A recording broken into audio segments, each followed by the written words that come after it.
নবী মুহাম্মদ সাল্লাল্লাহু আলাইহি ওয়াসাল্লামের মৃত্যুর পর আরব খিলাফতের এক নতুন অধ্যায় শুরু হয়। কিছু গোত্র ইসলামের মূল নীতি ত্যাগ করে এবং জাকাত দিতে অস্বীকার করে, যা খলিফা আবু বকরের জন্য বড় চ্যালেঞ্জ সৃষ্টি করে। এই বিদ্রোহীদের মধ্যে কিছু ব্যক্তি সামরিক এবং রাজনৈতিকভাবে শক্তিশালী ছিল। আবু বকর দৃঢ় নেতৃত্ব দেখিয়ে রিদ্দা যুদ্ধের পরিকল্পনা করেন, যার উদ্দেশ্য ছিল ধর্মীয় একতা রক্ষা করা এবং নবীর প্রতিষ্ঠিত ইসলামী সমাজকে স্থিতিশীল রাখা। যুদ্ধটি একাধিক যুদ্ধে বিভক্ত ছিল, যার মধ্যে প্রধান যুদ্ধগুলোতে মুসলিম বাহিনী বিজয়ী হয়।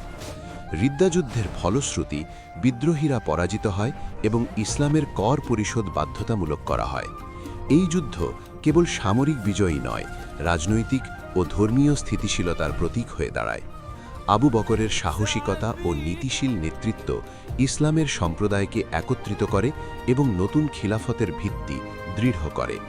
রিদ্দা যুদ্ধ প্রমাণ করে যে নবীর মৃত্যুর পরও ইসলামের নীতি, সামাজিক একতা এবং রাজনৈতিক স্থিতিশীলতা রক্ষা করা সম্ভব।